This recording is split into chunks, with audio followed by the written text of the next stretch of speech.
Women have the power to transform this world. We can end crime and violence if we all agree to do one thing: share. Let's share our wisdom, share our time, share our talents, share our finances, but most of all, let's share our love. This is the Female Solution. Join me, Naima Latif, every morning, 7 a.m. to 9 a.m. Central Standard Time, as we bring you stimulating discussions about the issues affecting our lives. If you're listening online at www.blogtalkradio.com/the-female-solution, press the blue button that says follow and get our daily topics every morning directly to your email and your smartphone. Hi, I'm Naima Latif, Executive Producer of the Female Solution Radio Show. We invite you to call in 515-605-9325 and participate in this daily think tank as we examine the challenges we face and develop solutions that restore peace and harmony. We are global transformers, changing the world from the way it is to the way it should be. We are one. Wherever we live on this earth, we are one human family. On behalf of our team of radio hosts, I'd like to extend a greeting to all the members of our family, whenever and wherever you may be listening around the world. To our family in China, Ni Hao. In India, Namaste. In Japan, Konnichiwa. In Korea, Annyeonghaseyo. In Russia, Здравствуйте. In Germany, Guten Tag. In Poland, Dzień dobry. In France, Bonjour. In Spain, Hola. In Italy, Ciao. In Egypt, Ahlan wa sahlan. In Ghana, Akwaba. In Nigeria, Peleo. In South Africa, Sawubona. In Senegal, Nangadef. In Kenya, Jambo. In Israel, Shalom. In Pakistan, Afghanistan, Palestine, and Saudi Arabia, Assalamu alaikum. Greetings, and may peace be upon you all. Join us live on the on-air radio network called 727-731-5192. We want to talk to you.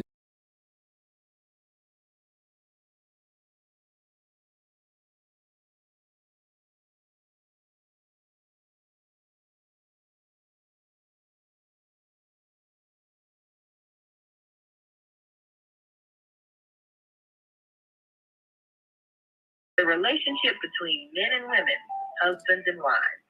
Join our discussion as we seek to repair broken family ties and rebuild our community. Listen online at www.blogtalkradio.com/the-female-solution. Call in and comment 515-605-9325. Press 1 to speak to our host. Or you can join us live on Facebook at www.facebook.com/the-female-solution.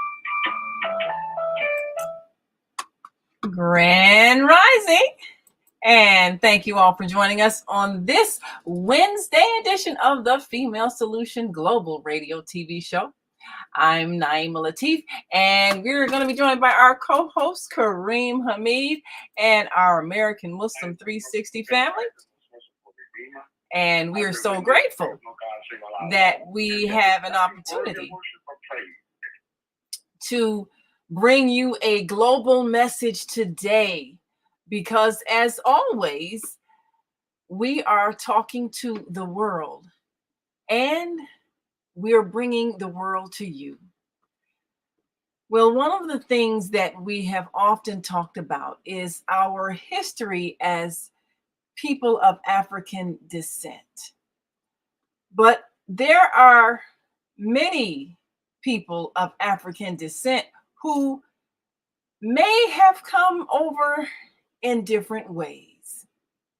There's a very large immigrant population, a recent immigrant population from Africa that is experiencing a whole new set of challenges, and as well as taking advantage of the opportunities, they're also addressing issues that are unique to those who immigrate to America and seek to establish new roots. So today we're going to take a look at how we unite in the diaspora. And we've got a special guest with us today, Fasika Alem of the United African Organization joins us to discuss the upcoming 2024 Africa Summit and Resource Fair this Saturday, May 18th, 9 a.m. to 3 p.m. at the University Church at 5655 South University Avenue in Chicago. And we're excited because we get to learn a little bit more about our brothers and sisters who may have just arrived here or been here for a few generations, but certainly are facing the challenges of bringing that slice of home and relocating and reestablishing a whole new community. So let us welcome to our show my dear sister, Fasika Alem. Thank you so much for joining us today on the Female Solution Global Radio TV show. I'm happy to be here. Good morning. Thank you for having me. Yes, well, I'm excited to have this upcoming event because I think for many of us, especially those who may have been in America for a long time, we're not sensitive to the needs of our immigrant brothers and sisters who are dealing with some of the challenges of coming with a culture, a language, trying to navigate this system, and for the most part, trying to find your community here abroad. So we're going to talk about some of these things and also perhaps some of the misunderstandings that many who have been long-time residents in the United States may have about the recent immigrant African population. So we're grateful that you have joined us today, and we're going to see if we can bring in our co-host, Kareem Hamid, and our American Muslim 360 family. And Kareem, are you with us? Yes, and I'm grateful to be here this morning. Wonderful, to welcome our honored host. All praise be to Almighty God, Sister Fasika Alem. Yes. And the event, as far as I understand it now, that will be held is connecting the diaspora, the African Summit and Resource Directory. You know, yes. Whether we realize it or not, we share similar circumstances, common history, similar circumstances, and we can share with each other our strengths, our good qualities, and learn from each other too. Also, you know, there's much we can learn from the inhabitants of the continent of Africa, and we are definitely willing to share our gifts with those that travel to this country, and we welcome you with open arms. Whether we realize it or not, you are my sister, and I am your brother. Absolutely. And distance and time cannot separate that, you know. Absolutely. So I'm quite sure that should be a very rewarding event held at the African Summit. So what I wrote down here is African Summit, a resource directory. The African Summit, yes. So we all, yeah. Well, I've got a question because I don't know how, and of course, Kareem is there in St. Louis, and I know here in Chicago we have a very large African population. We have a large Ghanaian population, a very large Nigerian population, and we've got a very large Ethiopian population. So we've got large communities in the city of Chicago alone, and people have, for the most part, been able to bring a slice of culture and benefit from it. We have the African Festival of the Arts every year, and I believe the brother who organizes that is Liberian, I believe, and who I've known for years. And so we get a chance to see a bit of the culture, but we don't always hear the challenges. And because I happen to belong to a global Muslim community that also large Nigerian and Ghanaian immigrants here in Chicago and specifics. So I've seen a bit of the challenges, and possibly one of the things has to do with there is a distinct difference between the cultures, even though others who are from Europe tend to just kind of group everybody together. But what made you, first of all, tell us a bit about the organization, the United African Organization, and what are some of its goals in terms of perhaps bridging the gaps and being able to come to some type of unity? Yeah, thank you for that question. So the United African Organization is a non-for-profit based here in Chicago. It's actually based in the Woodlawn neighborhood. And our overarching mission is, of course, to support and empower the Black immigrant and refugee community across the state. And we do that in a few ways. One, we provide direct services. So we have immigration legal services. As you know, the biggest barrier that our community faces is the immigration system itself. So we provide support in that area.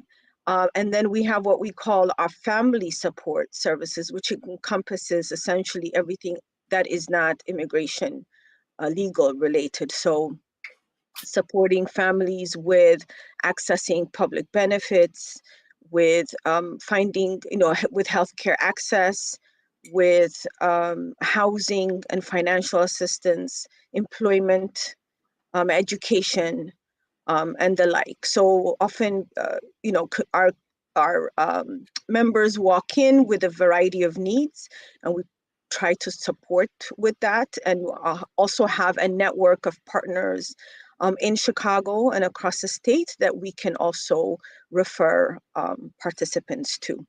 And then lastly, we do public policy advocacy to advocate for policies that empower our community. A lot of it obviously is largely immigration related, but we also address other equity issues that affect both us as Black immigrants, but also affects other disenfranchised communities, particularly our African American brothers and sisters. So we work in coalition to address things like, the child creating a child tax credit so that families who live in poverty can get some support, housing access, language access, and the like. So those are the areas that we work in. But outside of our direct services, we also seek opportunities to build relationships and bridge the gap between those that we serve in our office and then the larger African American community, the larger Black community. And so this summit is one of those initiatives intended to bridge the gap. So it is our flagship summit. It's an opportunity to bring members of the diaspora together to dialogue and talk about issues that are important to us. As part of that, we have what we call our resource fair, which where we invite a number of our partners to table and provide information on the work that they're doing as well. You know, one of the things that comes up often when the subject of immigrants is approached, and it really has been a real challenge for the Chicago community. The United States offers so much in terms of social services, financial services, and many times immigrants are able to find advocates for what's needed, language services and so forth. You know, English is a second language kind of services for those who may be coming, and English is not their first language. But there's also an indigenous discriminated against population that has trouble getting access to these services that are seemingly readily made available to those who may have recently arrived. And that creates kind of a conflict, because the question even was recently asked about the immigrants coming from South America, and you know, being given housing while there's a large homeless population. And many people say, well, where'd this money come from? You know, how come you didn't have it for us? So when you arrive, are there organizations, or maybe that's something that your organization does, that finds out what the resources are and gets them to the citizens? And maybe that's something that the indigenous population doesn't have. People, whether it's their elected officials or whatever, telling them where the resources are. The reason why we don't get it, and some of the people who just came, they get it seems like the red carpet rolled out for them. What are some of the advocates for immigrants that you've worked with and that have helped get people resources? Yeah, I think you make a good point, but you know, migration happens in different ways.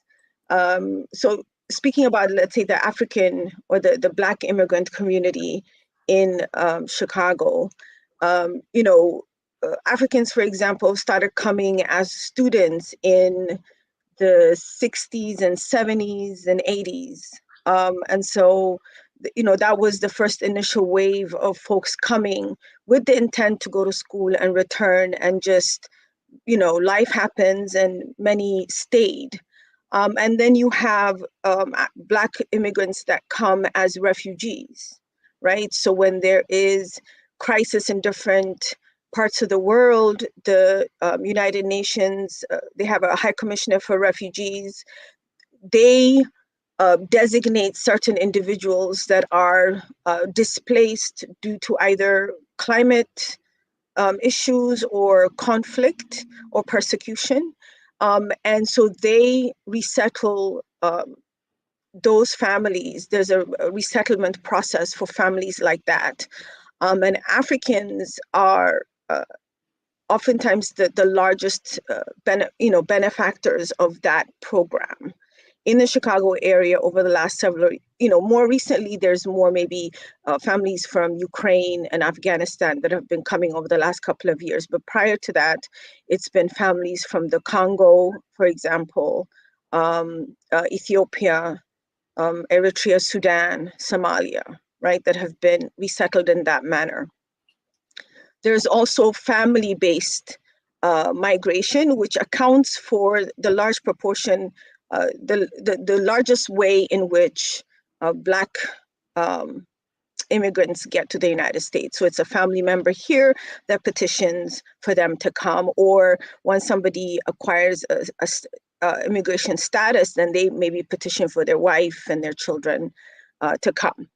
Then more recently, we've seen the influx of families coming across the border too. And I know that the narrative that we hear is that it's only folks from Latin American countries, but it actually also includes Africans and Haitians that are coming across the border. So, we get asked, like, how do you even make it to trek up to the border from the continent? So people fly somewhere into Latin America, which has less restrictive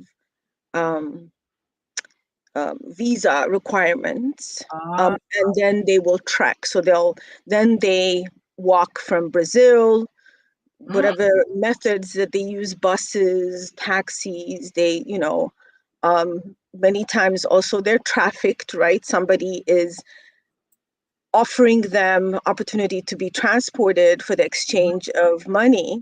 wow. Um, and so they also are coming, we've seen over the last year and a half, we've seen probably over 1,200 individuals in our offices alone, Wow. and about 700 or so just since last July. And so these are families and individuals coming from countries like Angola, the Congo, um, Cameroon, Nigeria, Ghana, Senegal, Guinea. So yeah, it's not often, our numbers are relatively small, but when you still look at the issue, is still a large number of families. Um, and oftentimes because that's not part of the narrative, they often don't get the resources that they should be receiving. So And just, go ahead. what are some of the reasons that cause a person to flee a country? I mean, I've met a lot of students, so I know, of course, they're here as students. I've met people who have immigrated to expand a business. They might have a business at home. They want to have an outlet abroad, so they're expanding a business. So those are people who aren't leaving in distress. But then there are people who leave their country in distress. What are some of the reasons that would cause people to leave and maybe even try to go under the radar and sneak in, so to speak, because of a difficult situation? What are some of the things happening? Some of it is political persecution. It is individuals that may be engaged in protests or disagreements with the incumbent government in their home countries, and therefore, they may get detained and tortured, and so for their safety, they flee because they no longer feel like it's a safe space. In some cases, in the case of Cameroon, for example, there's been a conflict that has been engulfing the civilian population, while the conflict is really between the government and a separatist movement. Civilians have been caught in between that, and pitted against, if they think you're supporting one group or the other side will persecute you, Wow. right? So they've had to flee for their safety. Similarly, Congo, is in a very dire situation. So families are, and Congolese also come as refugees, but we have seen some, maybe like they were outside their country and they can't go back, so they'll decide to come here, or fleeing, Congo for the first time. Wow. And then sometimes it's economic reasons, because people are not able to find employment. In a lot of the African countries, the population of young people is very large, yet there isn't enough employment, enough work for them to make a living. And then when that becomes a struggle, then they will choose to leave. And people go in many different directions, right? There are brothers and sisters that are trying to get into Europe, for example, through North Africa, through Libya or Tunisia. There are brothers and sisters who may migrate to United Arab Emirates or Saudi Arabia, or places like that, in search of work.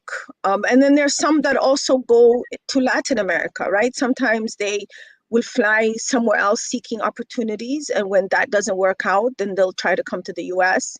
Many of the Haitians that came in 2021 and 2022 were Haitian families that had left Haiti about 10 years prior to that, 7 to 10 years prior to that, in search of work in Latin America, particularly tied to, I believe, the World Cup or one of those large games, the Olympics or World Cup. It's probably World Cup. So there was opportunities at that time, but then later, particularly with COVID, work wasn't as easy to get, and as a result, they were also facing a lot of racial discrimination and mistreatment. And so they decided, and Haiti, as you know, is not a very safe space. So those families decided to come to the US, try to come to the US instead. But I think to your question about accessing resources, yes, it is partly because there are organizations that are set up to do the advocacy work. For example, we are a member of a larger coalition, immigrant coalition called the Illinois Coalition for Immigrant and Refugee Rights, that is a membership-based organization, membership-based coalition of organizations like us who support immigrants. And so particularly across the state, is a very powerful actor in this space.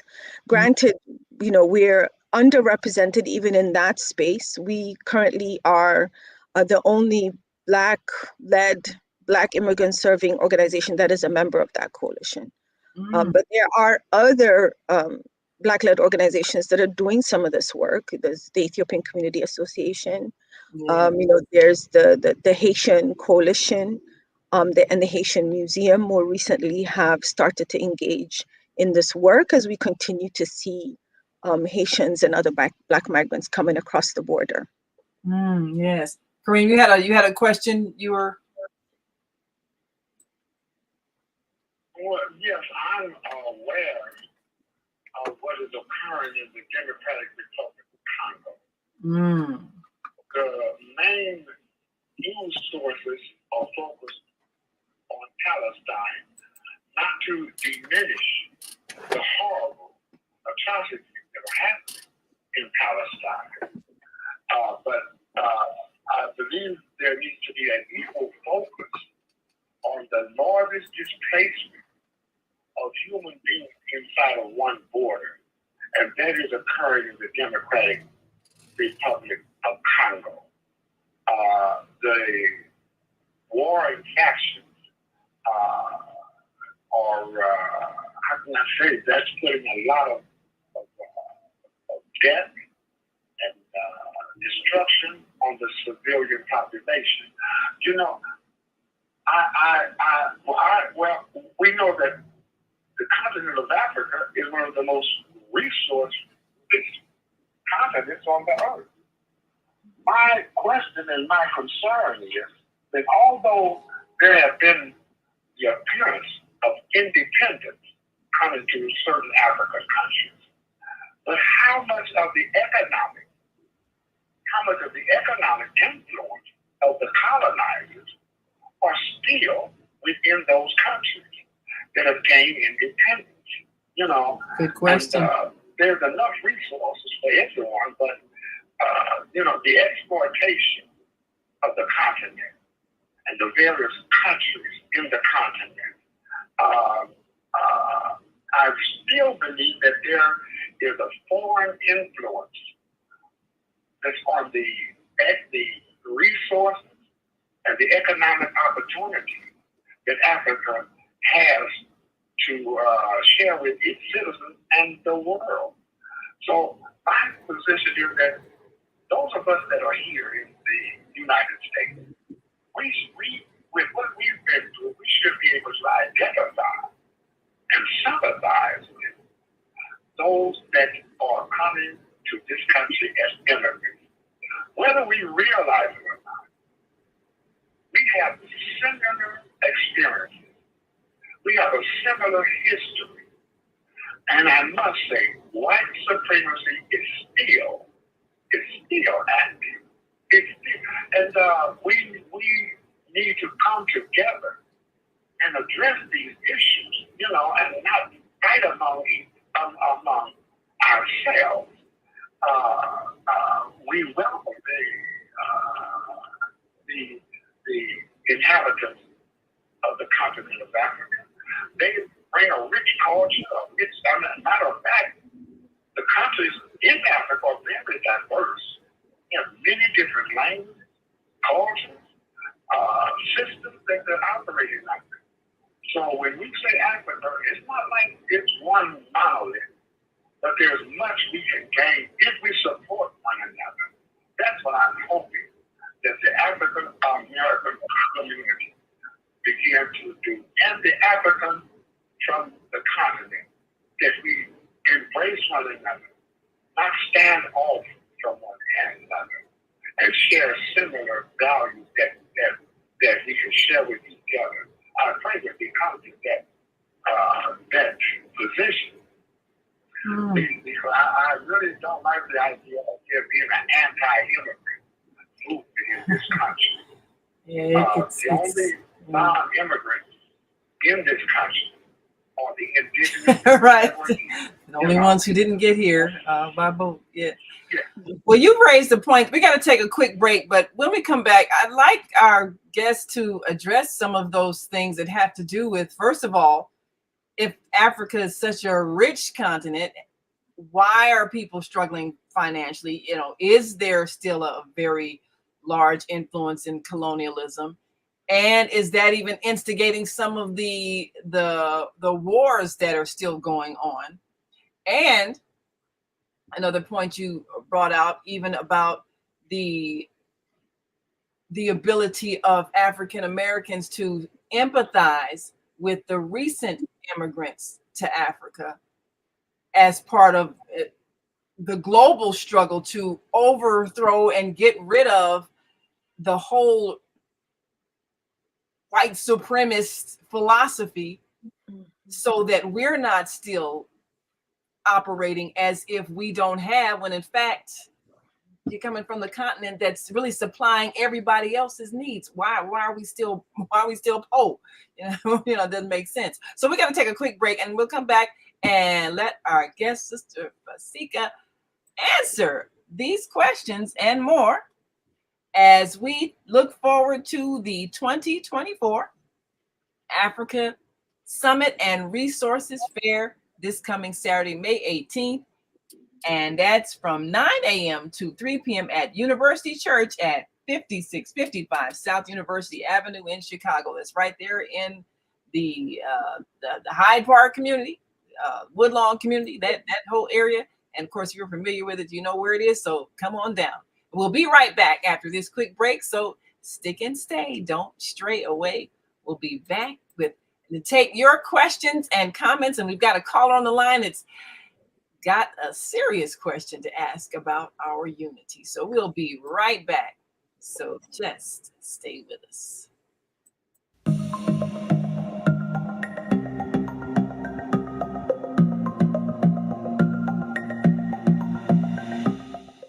Hi, I'm Barbara. I'm Cheryl. And I'm Naima. We're three Black moms. And in case you didn't notice the resemblance, we're also three sisters. We're going to be coming to you every week, sharing our successes and our mistakes as we navigate our lives as moms, wives, sisters, daughters, and of course, Black women in today's world.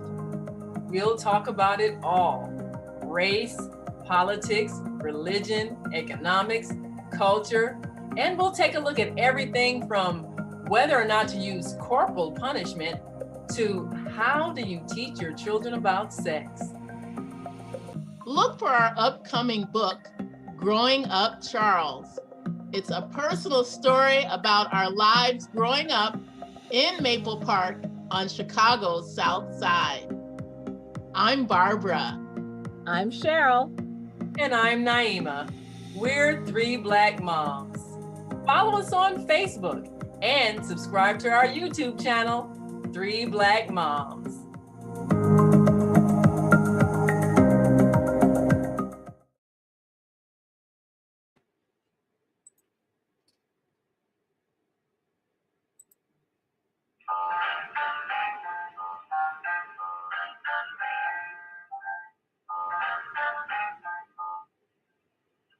Have you ever dreamed of going to exotic places, meeting fascinating people, enjoying uplifting music, and spending nights in a luxurious hotel? Do you look forward to a relaxing vacation where you can walk along the beach or sit in a quiet park and enjoy the sunset or sunrise? Whether you're flying around the world or driving across the country, we will share travel tips that will help you stay safe while you enjoy the journey. Join me every third Saturday of the month, 12 noon to 2 p.m. Central Standard Time, and move around with Deborah here on the Female Solution Show. Call in and comment 515-605-9325 and press 1 to speak.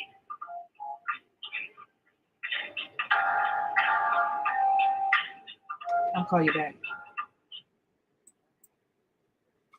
And we are back. You're listening to and watching the Female Solution Global Radio TV show. I'm Naima Latif, along with our co-host Kareem Hamid and our American Muslim 360 family. And our guest today is Fasika Alem of of course, they're having a conference this Saturday. The United African Organization has its 2024 Chicago African Summit and Resource Fair. And we are learning that there are many things that we should know that is influencing the continent of Africa and having an impact on those who are choosing to immigrate here to America. And sometimes it's for opportunities and sometimes it's to escape.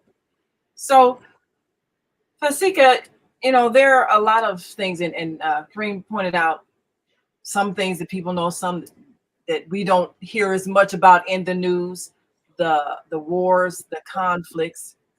What are some of the challenges for people who leave because the financial situation has been disrupted by perhaps war, maybe even famine, or whatever the case may be? And how responsible are other outside agitators to creating that conflict that's going on in the country? Yeah, I think when individuals get to the United States, we tend to face some of the similar challenges within this capitalistic and racist system. For example, Black immigrants are more likely to be detained and deported because of their interaction with law enforcement, because of the disproportional interaction of law enforcement. The fact that increasingly Black immigrants are, particularly, let's say in Chicago, Chicago is a very segregated city, but the number of families that, and the assumption is that most immigrants live on the north side of the city. While that is true to some extent, there is also a large proportion of Black immigrants who live on the south and west sides of the city. Therefore, the likelihood of interactions with law enforcement are increased because those communities are over-policed. And that trend exists around the country as well. So Black immigrants are more than three times more likely than any other immigrant group to be deported, detained and deported. When they are detained, they're also more likely to be mistreated in detention. they're 6 times more likely to be put in solitary confinement, they're more likely to have medical needs withheld, to be forced to sign their own deportation orders. And so these are the similar treatment to what we know is happening to Black and brown people, particularly Black people in this country. In terms of immigration policy also, it's less favorable for Black immigrants. For example, currently for people coming across the border, they have to use an app in order to register themselves, in order to ask for asylum. However, that app, one, requires you to have a phone, right? Internet access. Yeah, what if you don't have that? And then add the fact that it uses facial recognition technology, which we know does not work for our people so well. Wow. So these are barriers that are placed in front of them before they even get here. When Haitians were coming, and including now with the state of what Haiti is like, Haitians continue to be barred from seeking asylum and deported from the border. Back to the madness that they're trying to flee. And that happens to other Black immigrants, Cameroonians, for example, who, because of persecution, had to flee, have been deported back, right? And there's documentation to show that when they are sent back, they face continued persecution. They're targeted, in fact. So the system is also stacked unfavorably for Black immigrants. When Donald Trump was in office, he, attempted to end the diversity visa program, which is a program that allows for where it's a lottery system. You apply and they select a certain number of immigrants around the world, and it's based on quota. Of how many people from that country are here already. So countries like Nigeria are not eligible. Countries like Jamaica are not eligible. Wow. Mexico is not eligible either because they say that the numbers of those individuals. We have enough of y'all already. Is that what they're saying? Yes, essentially. Wow. But it allows for migration for a lot of other Africans. And Trump wanted to end that program. And he was not successful. But what has happened since is it's become very difficult from those who win those lotteries from African countries to get the next step of the process done at the embassies in their home countries. And immigration is sometimes a very discretionary process. So when you go to apply for a visa, they can tell you, no, we're not taking anybody today. Or the person in front of you may just decide, I don't like you, so I'm going to deny this visa request. It's very discretionary. The same way when you sit in front of an asylum officer here in the United States, when you're coming across the border, they could decide to deny your asylum, even though you have a good case. Wow. And so you can imagine how that will not favor Black immigrants well, because the immigration system is, like other systems in this country, is racist, and it's based on the ideologies of white supremacy. And you asked about what happens on the continent. There are a lot of external actors, right? France, currently even has its hand in many West African countries.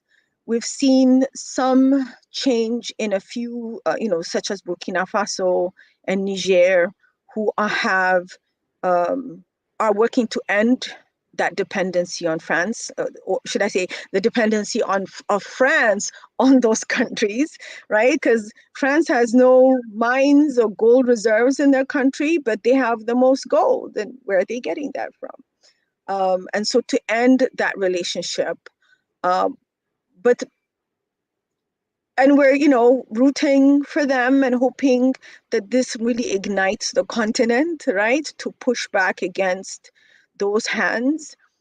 When we talk about the conflict in Congo, there's definitely the hand of the United States in that conflict, because they are arming and supporting those rebels that are creating the issue in Congo. You know, when you look at Sudan, you have the hands of the Arab world in the conflict that is happening in Sudan. So all over the continent, that is the trend. And then we have ineffective leaders by design. I think, the external forces also support dictatorship and mismanagement for their own benefit. And so that's the pattern. I think that's across the country. We've seen from history what happens to leaders that are really effective in galvanizing the country, and making sure that resources are used appropriately, right? We saw Patrice Lumumba and Thomas Sankara and, across, we've seen that everywhere. So, but I think it's, Black people around the world need to wake up. And those of us that are here, I think, can definitely be actors in how our government here engages on the continent. Well, one question before I go to our phone lines. Is there or are there elected officials that the African immigrant community has relied on to stand up for their rights, to voice their concerns about the racial profiling, the targeting for deportation, making it difficult for people to actually get into the country and become legal citizens, all of those things that are often race-based? Is there or are there across the country particular elected officials, congressmen and so forth that are sensitive to what's happening in Africa and are working in your behalf? Yes, we're not, luckily we're not the only organization that is working on this issue.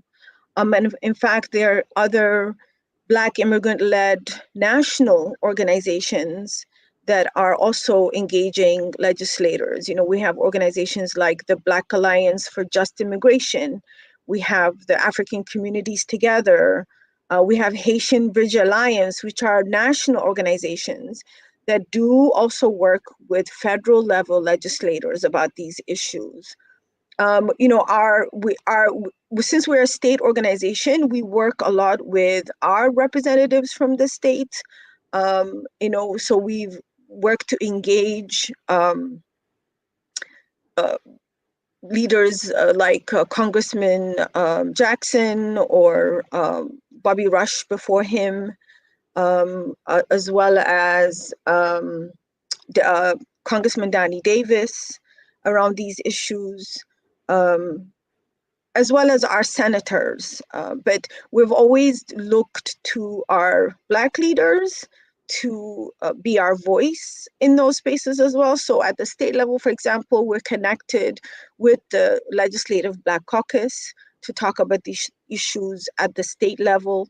And they have actually really galvanized to support us, including, they recently created a Black Immigrant Task Force at the state level to study at the state level the needs of Black immigrants across the state. And that was because we had allies, we had supporters within the state legislature that saw that need, heard us and is working towards that goal. So we've been really fortunate to have a number of relationships with Black Caucus members at the state as well as at the city, who have been our greatest advocates.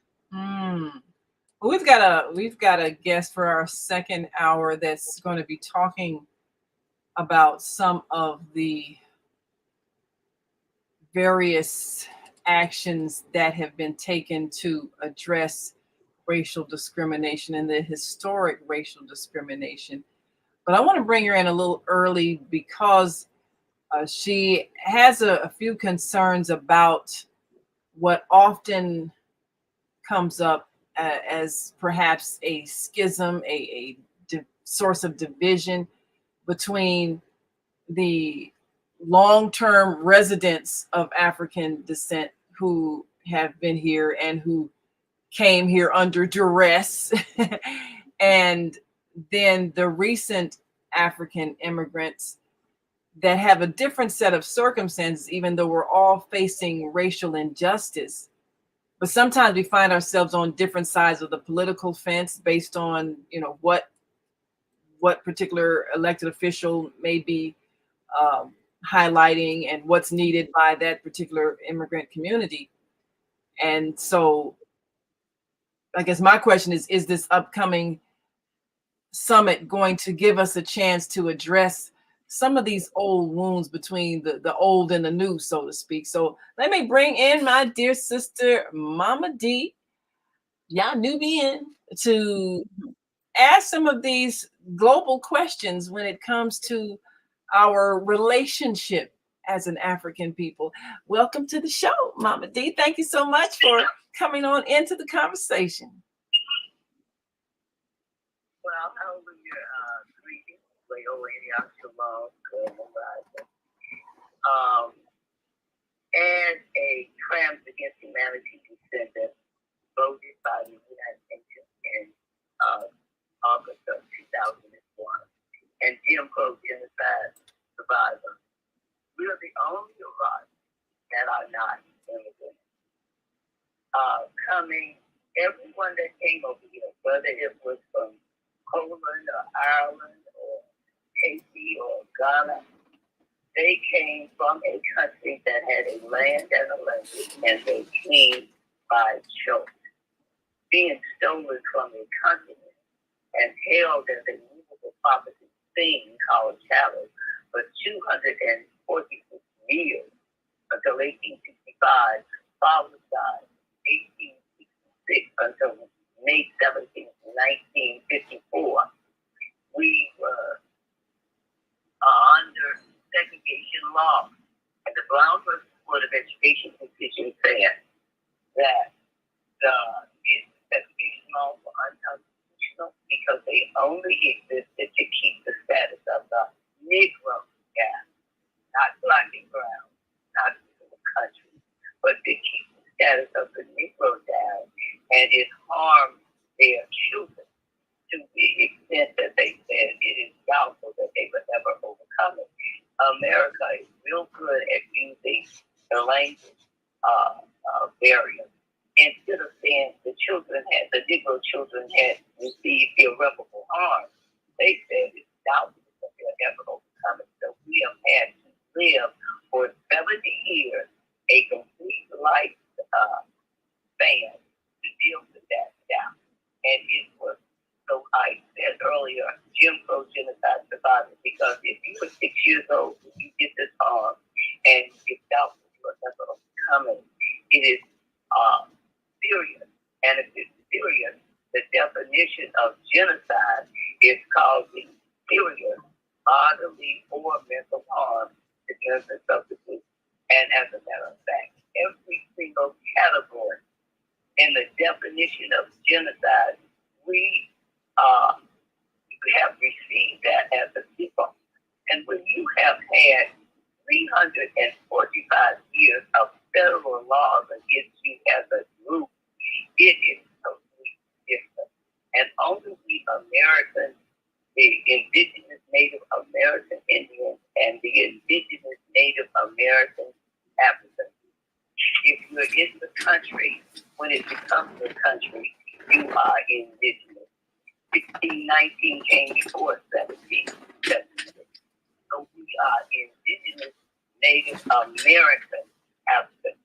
And the people living on the continent of Ghana, they do not claim the continent, they claim a country. And it is, we're claiming a whole continent of Africa America when we are American Africans. As I said, only the indigenous Native American Indians and the indigenous Native American Africans could be born in America and not be citizens in the land of their birth until the 14th Amendment describes citizenship. And we were allowed to be citizens, or you're supposed to be naturalized. And when we are saying we are all, everybody is from African descent. We are the parents of civilization. We're the only ones that can be and make love and create one basic people, because Black is the most selfish. However, if whites wanted to make one race, they would have to make war and kill up all the Blacks, all the browns, all the yellow, everybody else. So there are some differences, and you're having a African summit. When we see that, we know you're not talking about African Americans.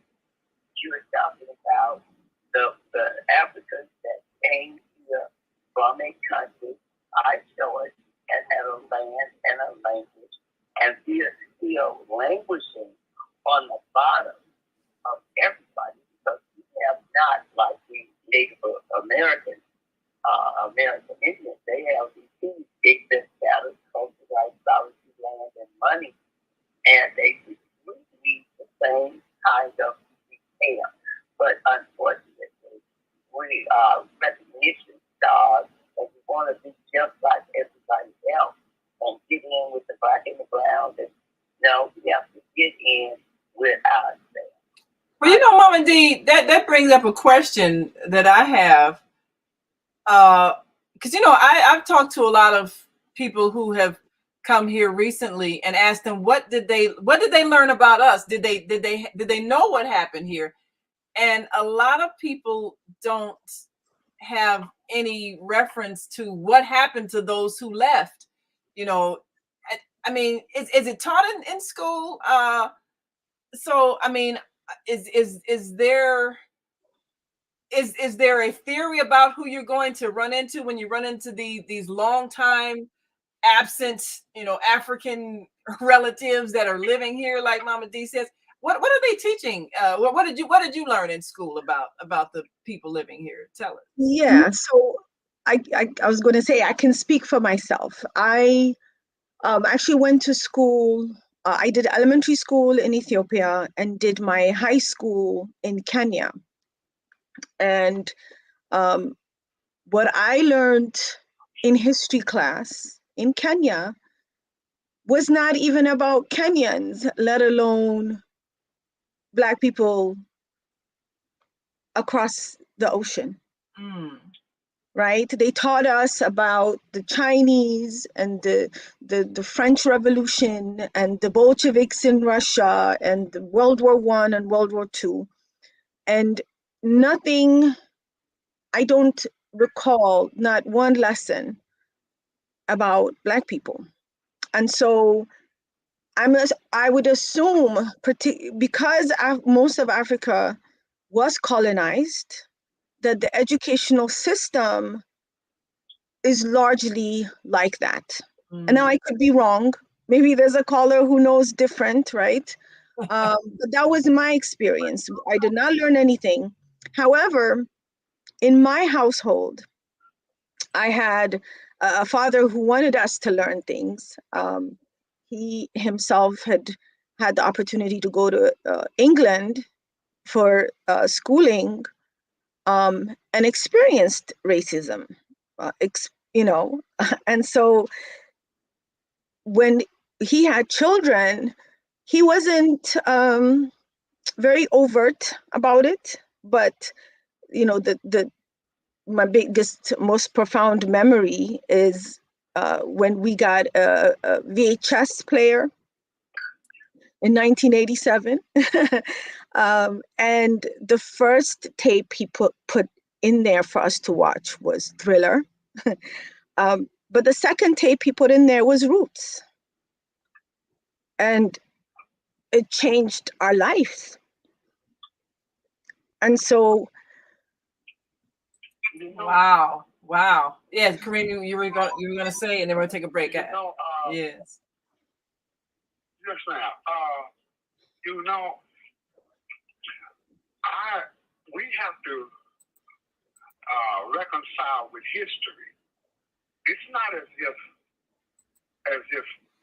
the African American that was an item in chattel slavery that is unique. The whole continent of how do we think gold got to Great Britain? Who mined that gold? And under what conditions? It was under the condition of slavery. The Haitian is an excellent example of the lingering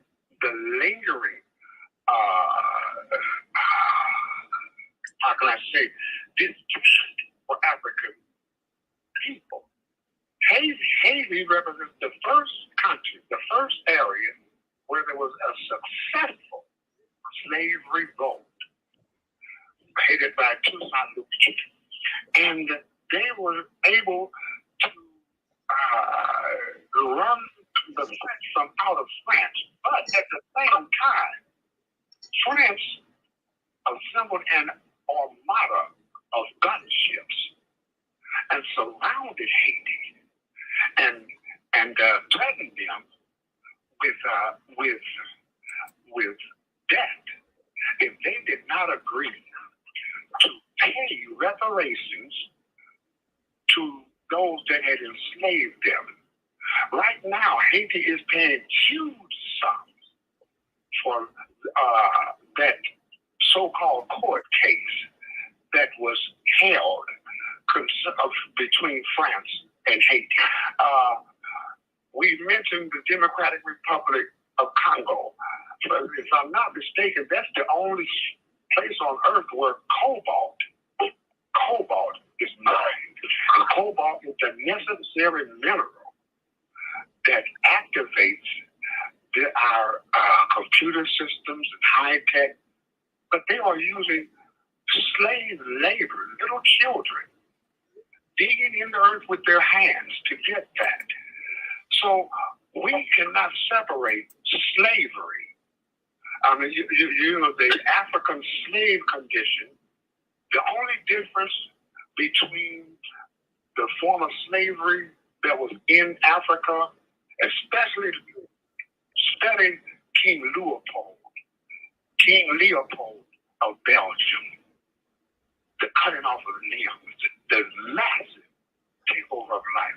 They enslaved the majority of those countries that are in existence now. They were under slavery also.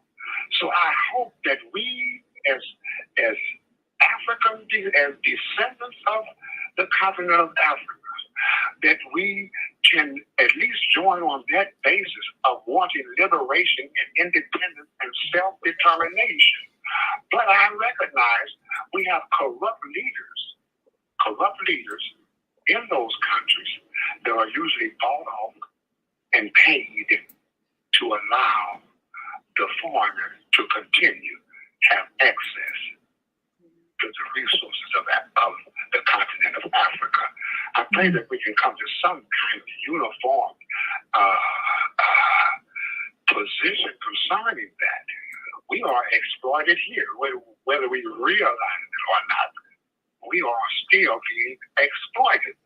So it's my prayer that as African people, that we can look at our circumstances and we see we're all in the same boat, come from the same set of circumstances, and not look askance at each other and cause competition. Well, they are giving them such and such a thing, but they are not giving us. Well, that is a divide and conquer formula. Absolutely. Let us not fall prey to that.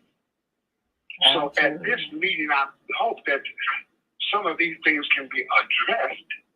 That how can we move forward as a whole people to establish for us an independent self-determination. I pray that we don't fall into schisms or, it used to puzzle me. How come this African country is fighting that African country? Well, there is a hidden hand behind that. Well, you know. That hidden hand usually comes from out of Europe. I'll stop right there, my sister. Thank you. And you know, that's the thing that I'd like us to talk about. I know I said the first hour. Can you stay with us for a few more minutes, maybe for the next 30 minutes?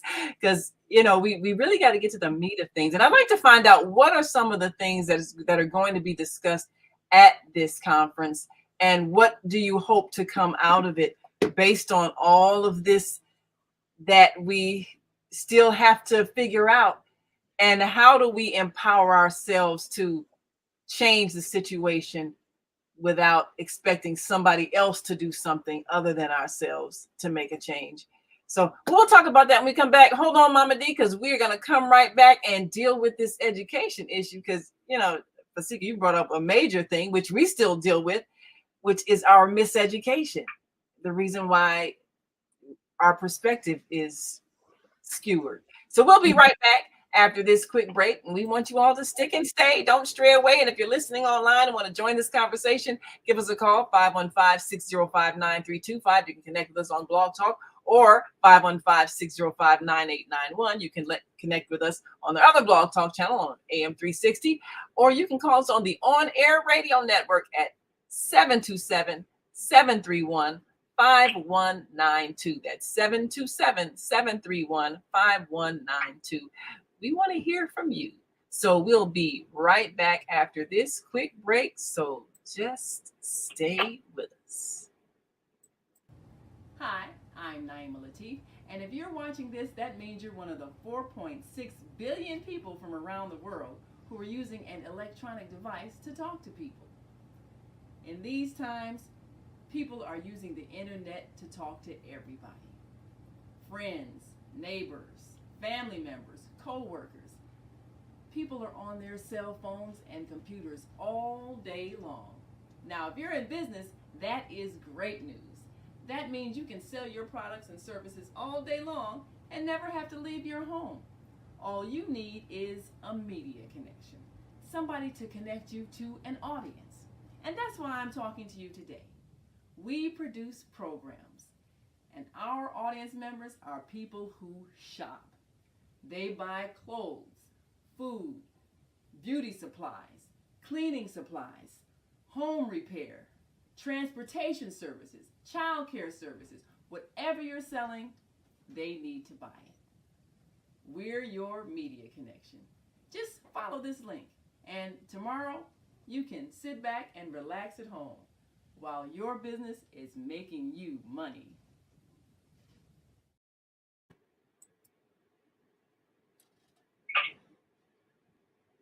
Blog Talk Radio. Women have the power to transform this world. We can end crime and violence if we all agree to do one thing: share. Let's share our wisdom, share our time, share our talents, share our finances, but most of all, let's share our love. This is the Female Solution. Join me, Naima Latif, every morning, 7 a.m. to 9 a.m. Central Standard Time, as we bring you stimulating discussions about the issues affecting our lives.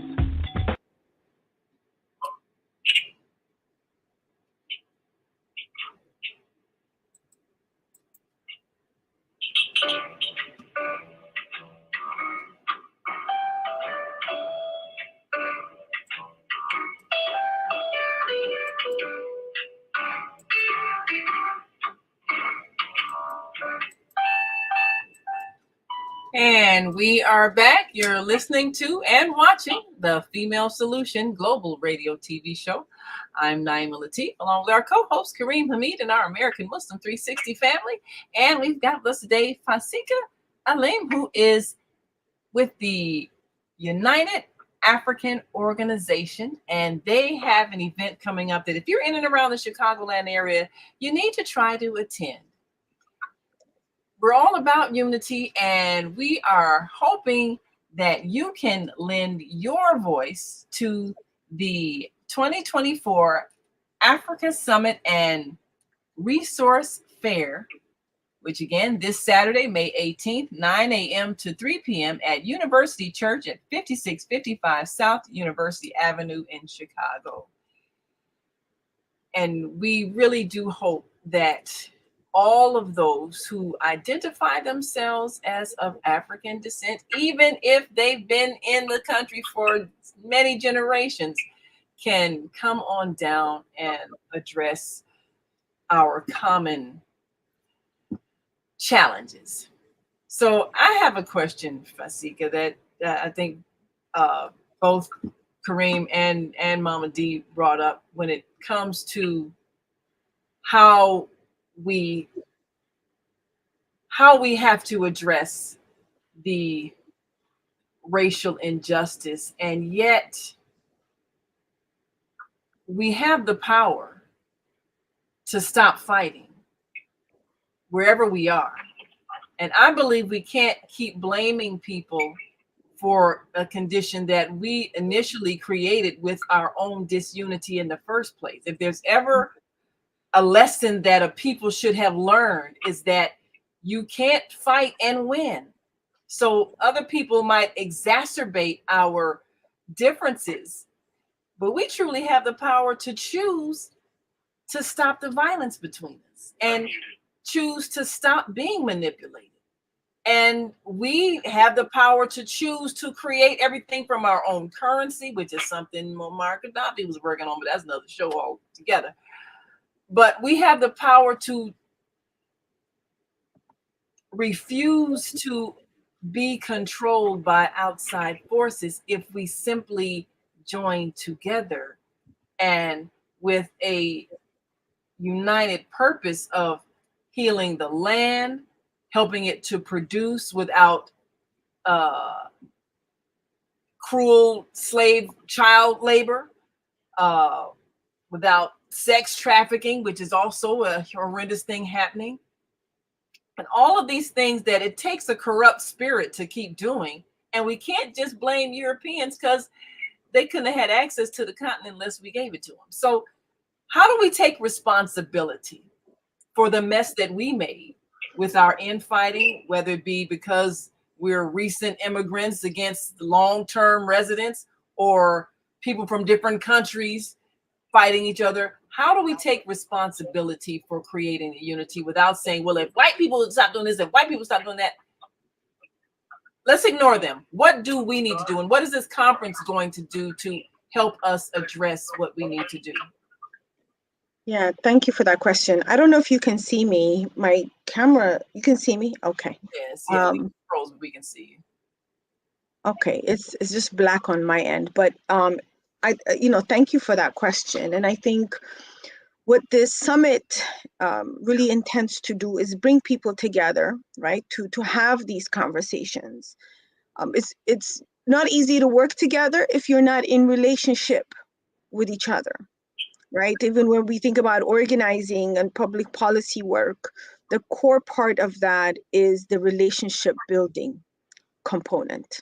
And we're hoping that this summit can do some of that. And so the summit is designed as similar to, we have panel discussions. We will have 3 panel discussions. The first, obviously, because immigration is such a large component of the challenges within the community, that has always been a discussion within the summit, but we've also tried to make a point to include other topics that can be uniting or unifying for the diaspora.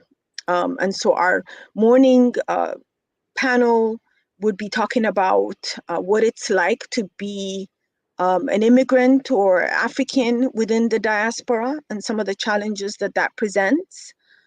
We have actually a short documentary from a brother from Benin who, when he arrived in the United States, was detained in immigration detention for several months.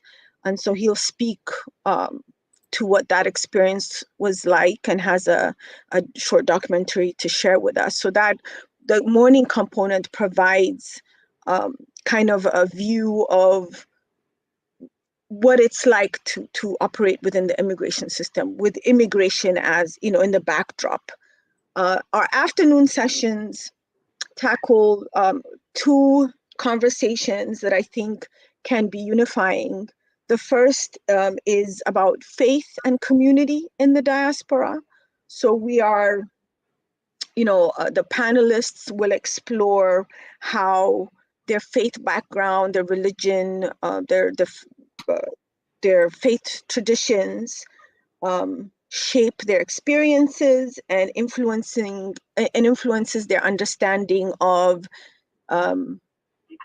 their purpose in the community and what they do to you know, affect change in the community work that they do, how faith informs that work. So we have we have a speaker representing the Christian faith, we have a speaker representing Islam, and then we have somebody representing those that may practice traditional African beliefs, such as the Ifa from Nigeria, for example. So we'll have those perspectives as part of that.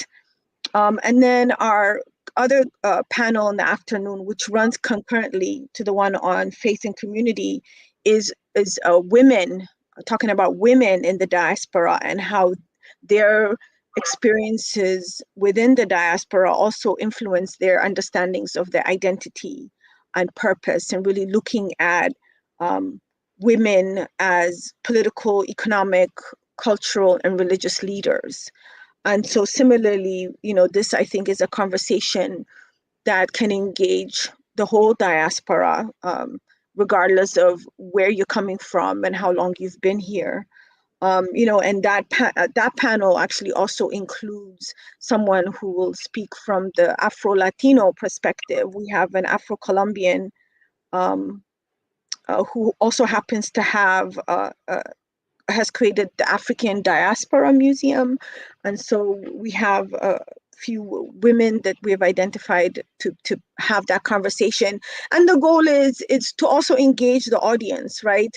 That the conversation among panel members really is inclusive of the audience, and really inviting the audience to participate. So even if you are not on the panel, that your voice also matters in that conversation. So we invite everybody to come and really engage with us in those conversations. And you know, this is an annual event, and through these relationships and the partnerships that we are developing, we can also broaden the conversations, and also, you know, create space and time for the difficult conversations, right? In this and upcoming events. Well, it sounds like it's going to be quite comprehensive, and I think one of the challenges that we face is that after we presented the things, how do we get to a point of solutions? And I think we've got, let me see if I can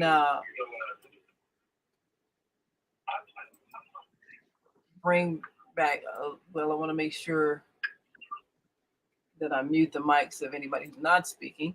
Well, first of all, let me ask, do you have any callers on your switchboard, Kareem? No, not at this time, but I invite those that are on the AM 360 board to press 1 on your phone. I will unmute your mic. Okay, we have a caller at this time. Yes. I'm going to open up the mic of 727-741. Nala Abdullah, the Executive Director of the Community-Wide Shura Conference. Assalamu alaikum, Martha. Alaikum assalam, and greetings of peace to everyone. Let's start with seeking refuge of Almighty God, from the devilish mentality that can arise at any given moment to divide, and thankful that we're connecting through the words we're using this morning to show the gratefulness and it's not simplicity, not a simple matter, but I'm grateful to be on this morning and to be a part of this life and truly wanting to understand, as Naima, you mentioned solutions. Yes. And we all will have our own way of coming forth through understanding and our ignorance. I want to put that there. Listening online but I want to ask the question, as there are many organizations here in the United States, and we are forever burdened with the barriers and the complications of this life, and then the history. I do believe as one possible solution is when as we need to connect, and thankful for this part, can we open the doorway to the level of what has separated us, and I'm coming from as an organization, community-wide Sure Conference is open to always having open communication, and then getting into those areas that we need to work on to reach solutions. And this particular one I'm speaking about is we've adopted as an initiative faith and family, and I was wonderful and happy to hear the expression you just shared, the information you just shared. I apologize for the name that didn't come clearly to me, and the name. Fasika Alem is Fasika, Sister Fasika Alem is our guest, and you've raised some good points, Sister Martha, especially when it comes to having a solution in mind. And I know that they'll have, diverse groups, diverse religious groups, things like that. But let me ask, well, she's of course presented several things that will probably be on the agenda, but what do you foresee, particularly when it comes to the family thing? Because that tends to be where everything begins and ends. There are a lot of things that have happened on a very personal level. I'll just throw this one out here. You have a lot of people that have come here and wanting citizenship, and men who have married women who are citizens and then left them, or got them pregnant and left them, or whatever. And unfortunately, that's one of the sore spots that the two communities have when it comes to how are we going to build the trust on a personal level. Is that the kind of discussion that can be had at this conference? Yes, I believe so. I think there are definitely opportunities for those types of conversations, for sure. Yes, and I think the conversations that these panels will have can also address family issues or challenges within those contexts. As I also mentioned earlier, building these relationships also enables us to plan to have those conversations, right? That if recognizing that, yes, these are sore spots we want to address, and how do we create space for those conversations? I definitely agree that we need to do healing work in our community also, like these restorative conversations. And so this is part of, the goal of the summit, but also our part of our interest as an organization. We've always intentionally had our office, for example, on the south side of the city, because part of our interest was building the relationship across the diaspora. So yes, these conversations can be had at Summit. Yeah, and I think that's that's an issue that comes up when it comes to the interaction. Another one, and there was actually one of the kings of in Nigeria came here.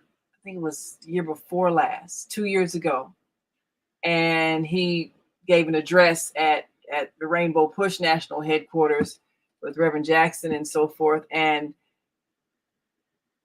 he made a statement that he apologized for the role of his nation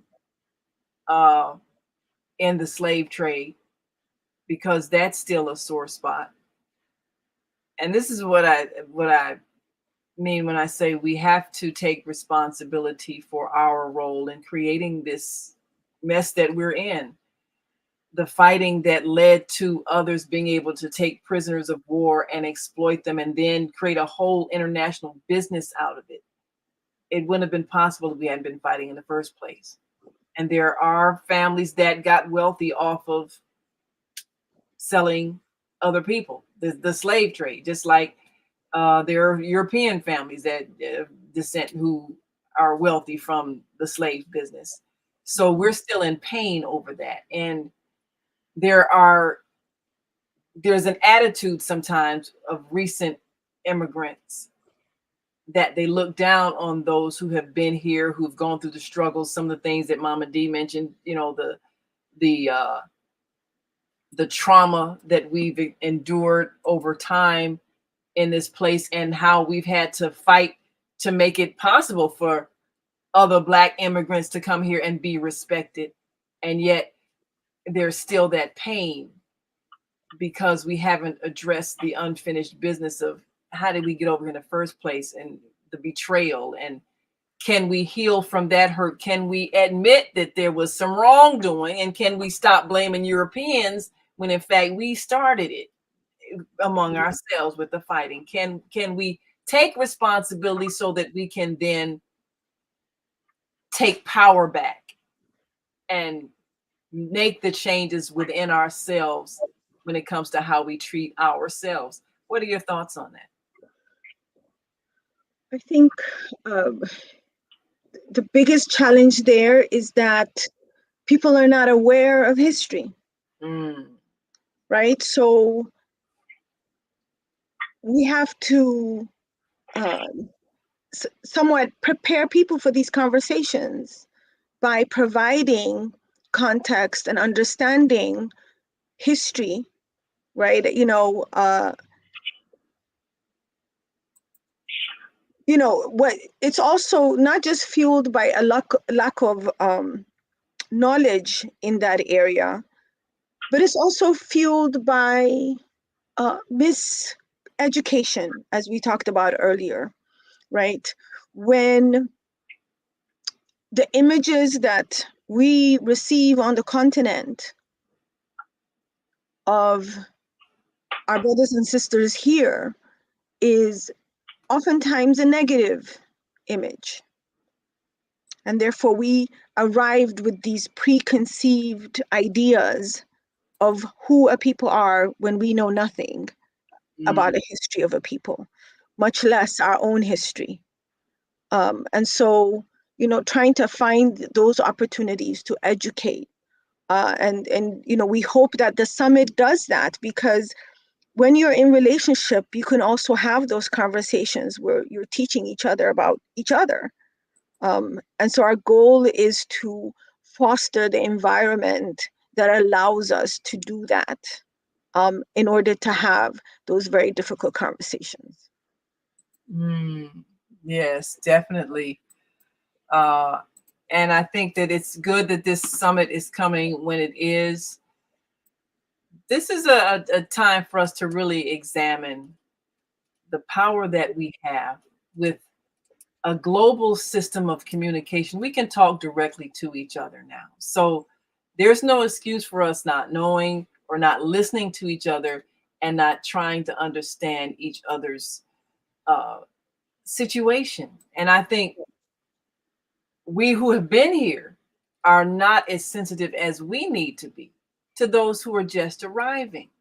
And we need to talk about what are our common problems, and then what are the situations that we are creating among ourselves that we're responsible for creating. Everything from the, like Kareem mentioned, the corruption that happens, whether it's a scam on the internet that and how many people have gotten the letter from the so-called Nigerian king that's saying, I just need your access to, I need to transfer a bunch of money, and if you just give me access to your bank account, then I'll give you a piece of it. I mean, how many people, everybody's had that scam letter. I mean, why are we doing that to each other? But people are people, and yet it creates the distrust. And then things that you hear. I mean, if I heard if I was seeing constant images of drug dealers, jail, killings, I'd be afraid of African Americans also, because how do you know what's true and what's exaggeration? So how do we have more of these kinds of discussions where we can talk to each other and tell the history? A lot of people didn't know that there was war going on in various nations that Kareem mentioned. They had no clue because we don't hear it. How do we share information on a regular basis? Is there a way we can do that so that we can keep each other abreast and informed and keep on developing solutions? Yes, good point. I think shows like yours go a long way in facilitating those conversations. But there are also parallel shows within the African community. One comes to mind. It's called the Progressive Minds Show. I don't know if you've heard about it, but it's a young brother from Ghana who really has been doing a lot of work to bring communities together to have conversations that highlight our commonalities, but also conversations that we want to discuss where we differ on things, or where we may have issues that we want to address in different things. So I think these type of platforms are very important in the community, and so it's important to do our part to expand the reach of platforms like this.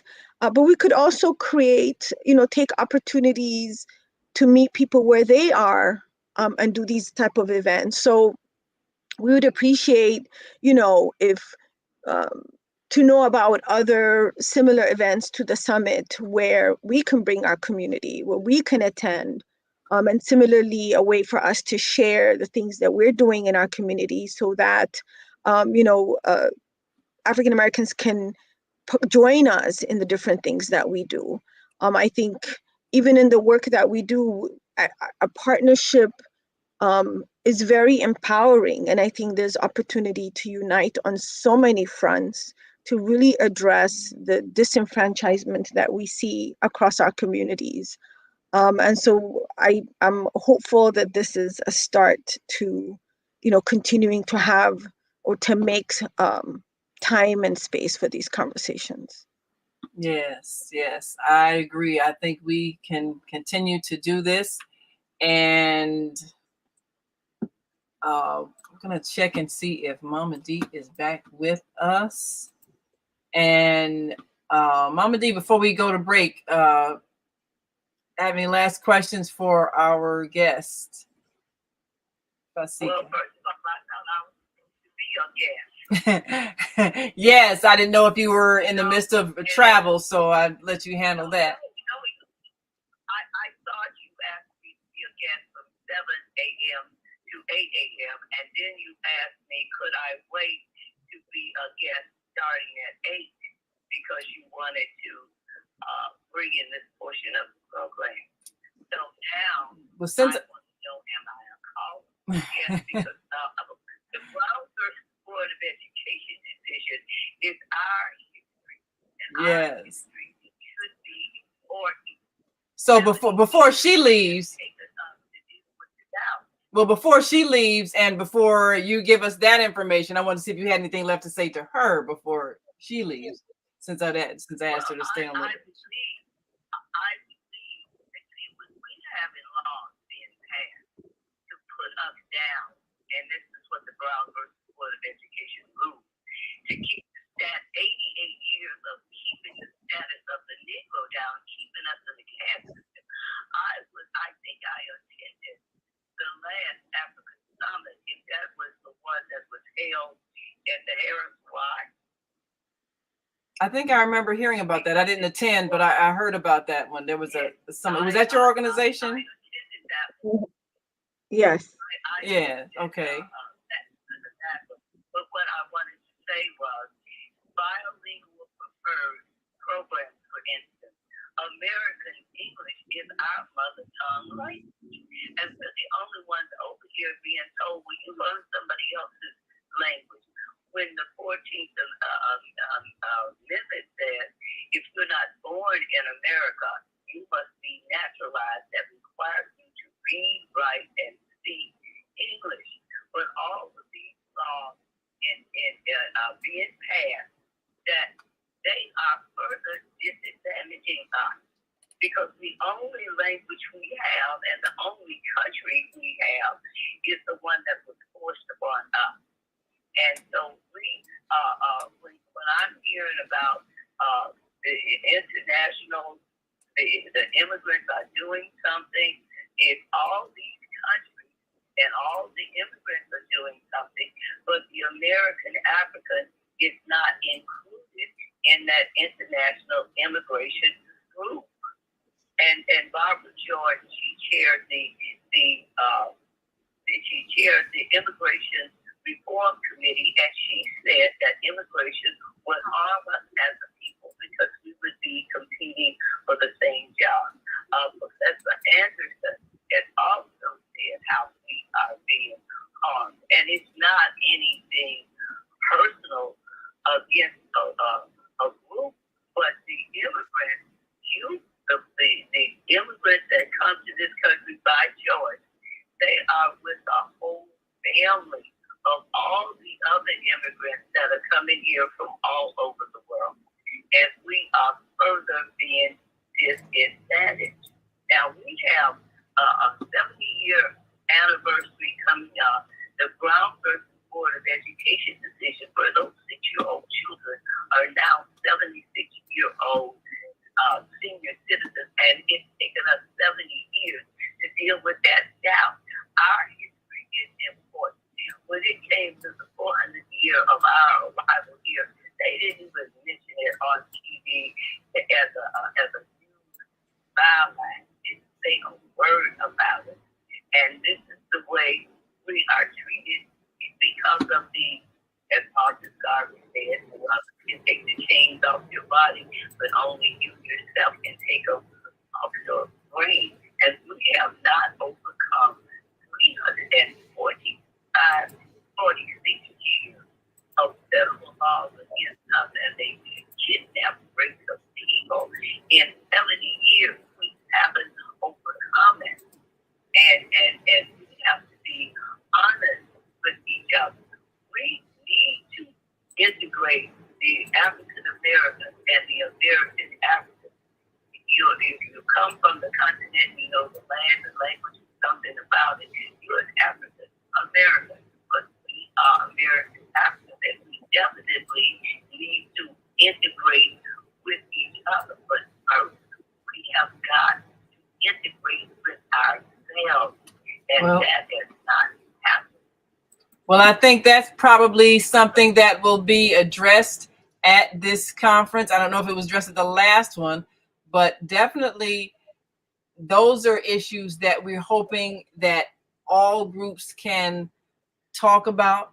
And I think the language issue, now I know most people, pretty much everybody who comes to America, they come with their mother tongue, and sometimes English or French might be the national language. But I think when it comes to our education, we do ourselves a disservice if we, as American-born people, only know one language. I just think that the brain works better when we are multilingual. But I know that is an immigrant issue when it comes to having access to education in your language. And if you don't, then having your child mislabeled as educationally, mentally handicapped or something. But Mama D, we're going to get more into that history and the anniversary. We're going to take one last break, and I'll give our guest Fasika a chance to say a last word before she leaves us. This,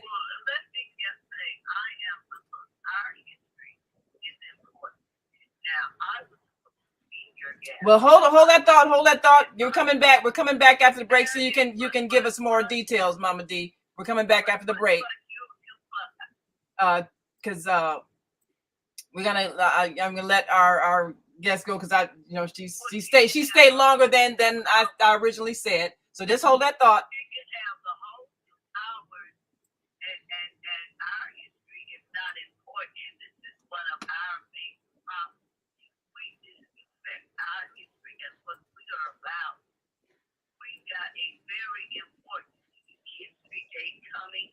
Mama D, I'm trying to give you a chance to talk about it, but I need to take a pause for a minute. So pause, please, so we can come back to you so you can give us the details on it. Hold that thought, Mama D. Hold that thought.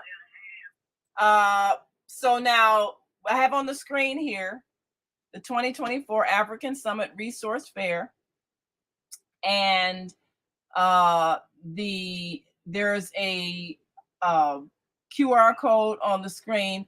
Is there a cost for this event, or people just need to register? Yes, there's no cost at all, and we will be providing lunch. So we ask that people register just so that we have a count on how many people we're expecting.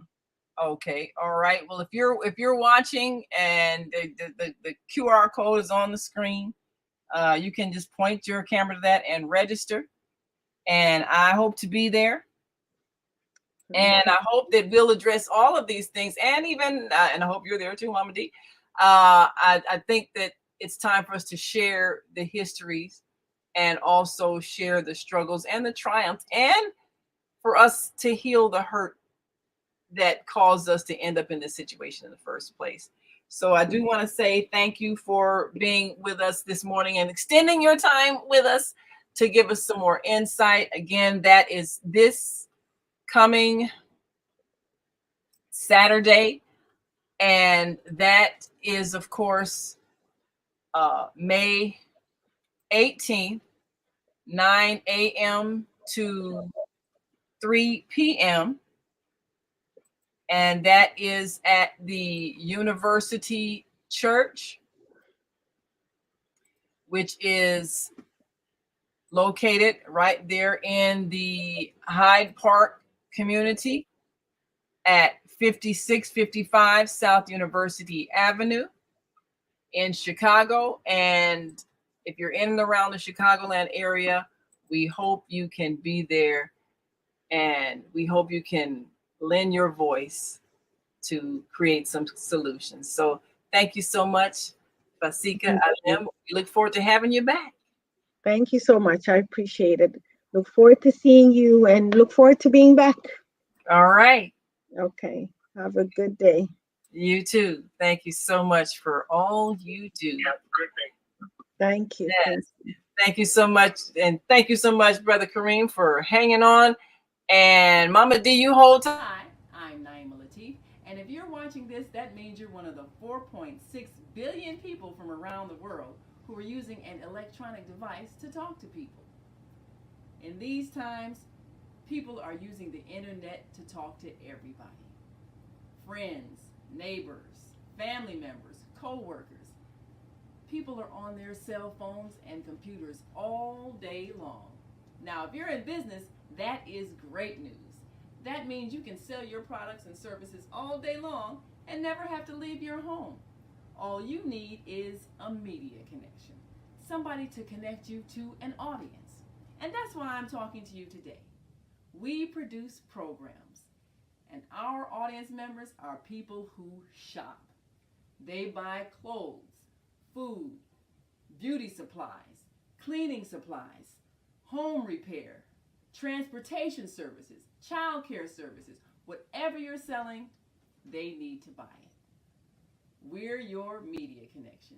Just follow this link, and tomorrow you can sit back and relax at home while your business is making you money.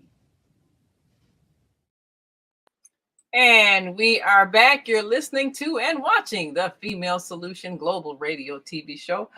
I'm Naima Latif, along with our co-host Kareem Hamid and our second half guest, Mama D, who we brought on a little early because she had some points that I think our first half guest needed to hear and discuss, because there's some intensity that we feel as those born in America and having fought the fight to ensure that other people who look like us and come from our native land, whatever country it is, get respect. We paid the price for that.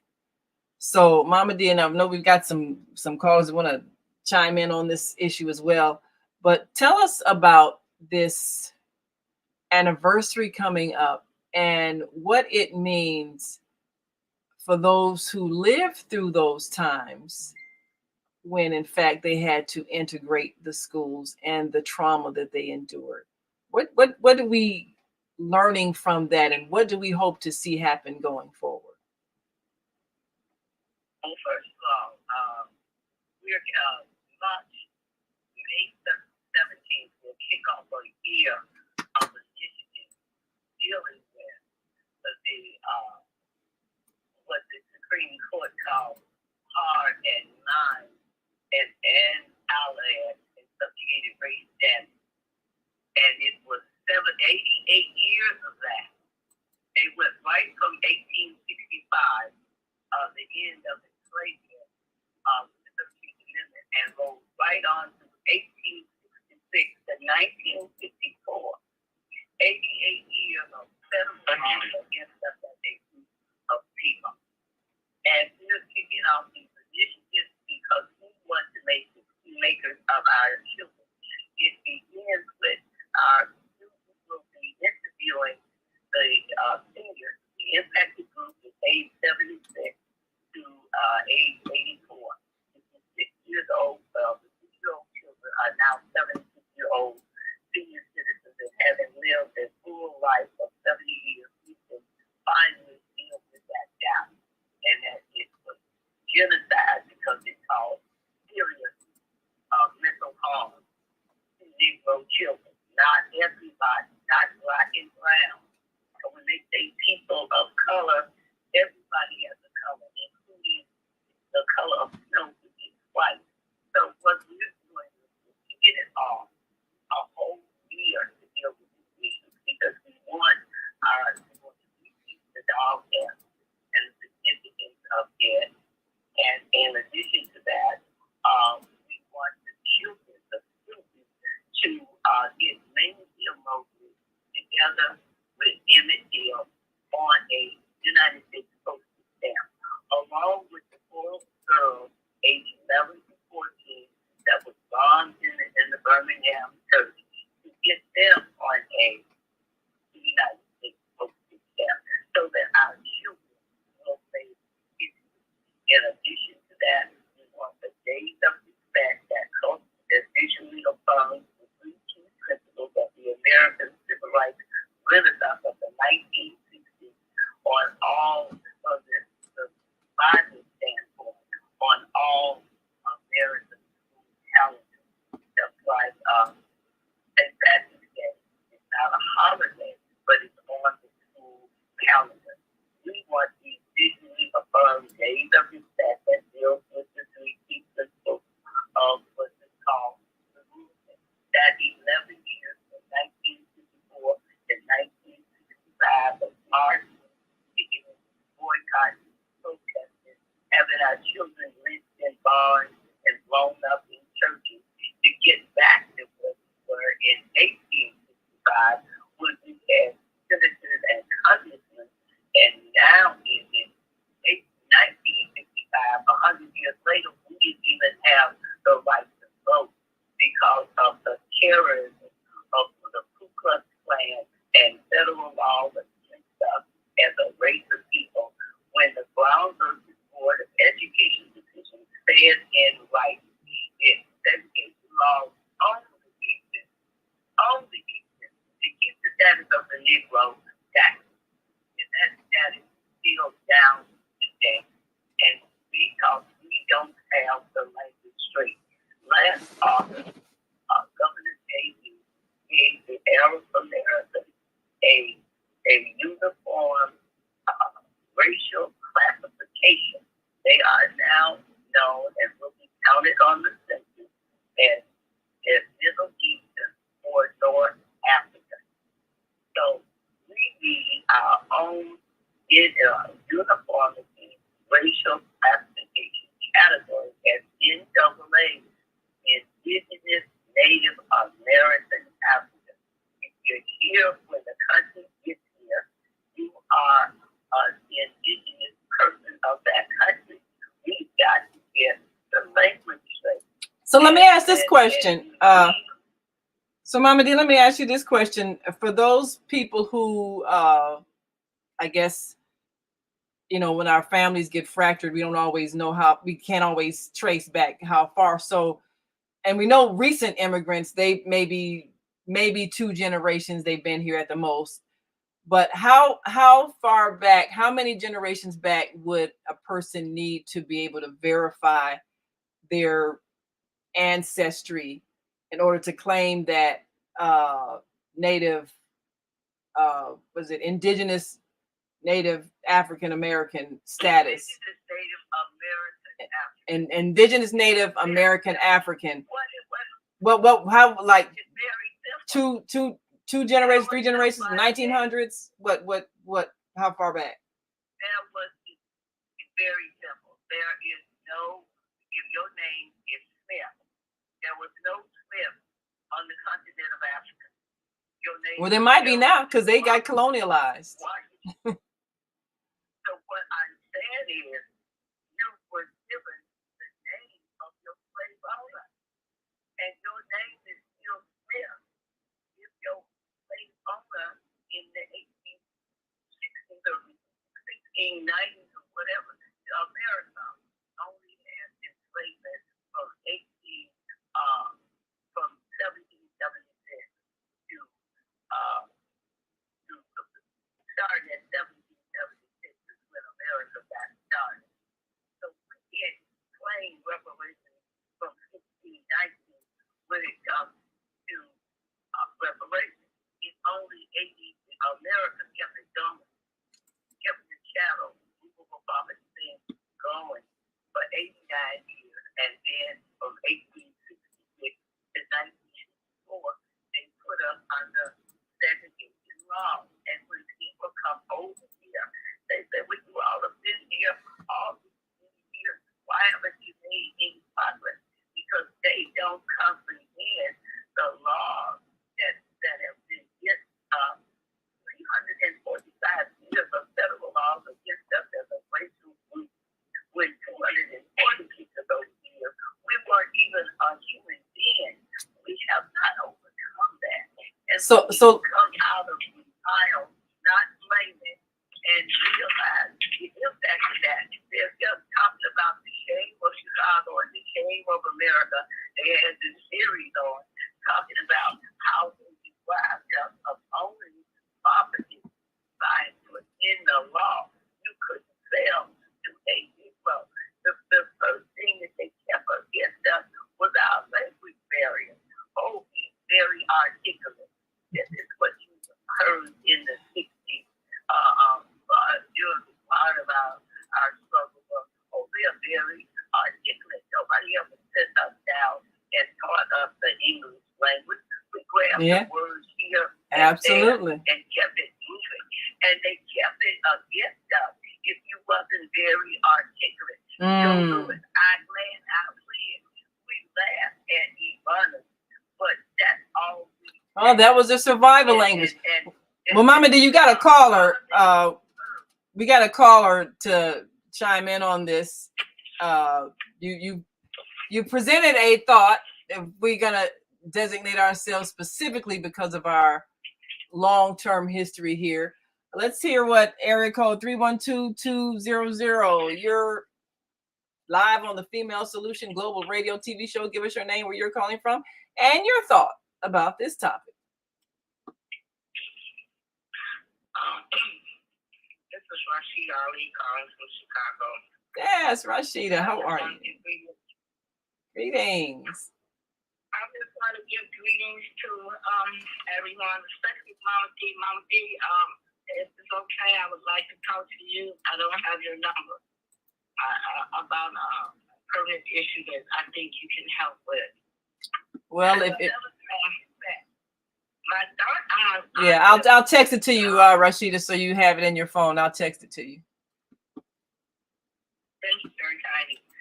Is that all the counsel of God is needed, and because it's really something that's purging in our community, and it appears that we are the ones that are being injured.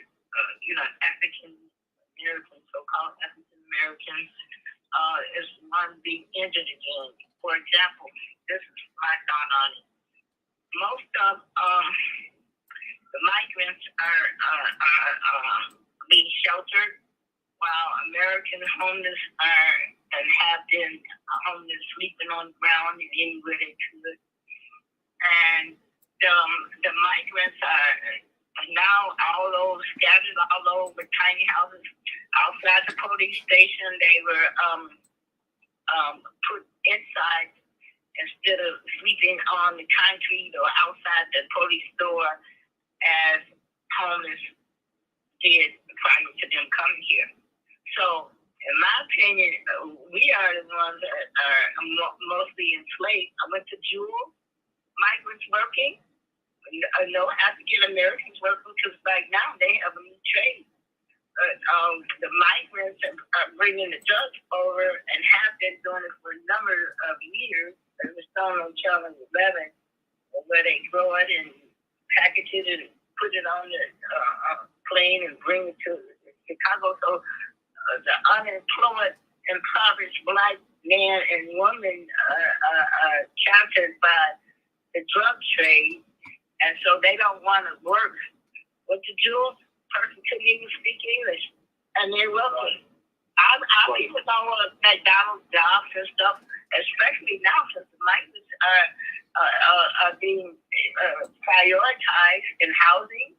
They're being prioritized in employment. They're being prioritized in all types of accommodations where Americans have been homeless in America for a long time. And the African American, in my opinion, is still back into enslavement. We're going to have to start focusing. I think that we're going to have to start focusing on our God-given rights and do for ourselves and our community and stop these hate crimes as are among us, because other people, their countries, although they're out of the country, are giving our countries money to house and to shelter them. And our mayor today is talking about bringing the migrants over to the south side. 90 seconds. Into the abandoned houses and facilities that's on the south side. But you got senior women that's in the homeless shelter, Americans that's been there. So it's our fault. Well, it definitely is. It's definitely a problem for those who have to weather the storm outside and can't get access to resources. You brought up a valid point. We've got to go, but I certainly hope that both of you all attend the African Summit and voice some of these issues that have to do with the resources going to others. And can we all make sure we get our share? And we want to make sure they know about the Board of Education meeting. And when is that? In the seconds we have left, Mama D, for those who want to voice their opinion about the days of respect. It's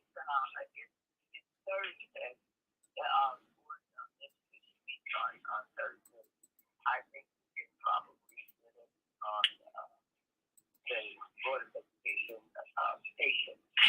seconds. All right. A year to deal with our future and our young people and get our house in order. But let us do that. Absolutely. Well, all right. Well, we thank you so much. We're out of time. Thank you so much. Thank you, Brother Kareem, and our American Muslim 360 family. Thank you to our guests.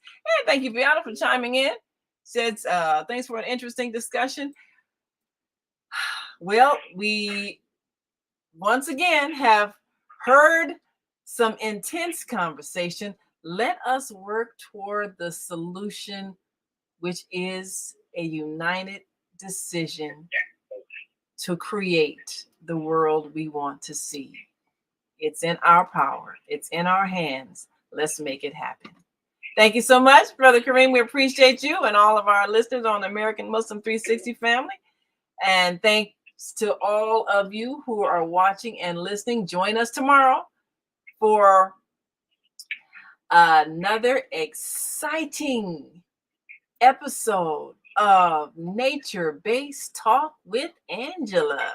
You gotta be here. Thank you for using Blog Talk. And until that time, continue to shine your light.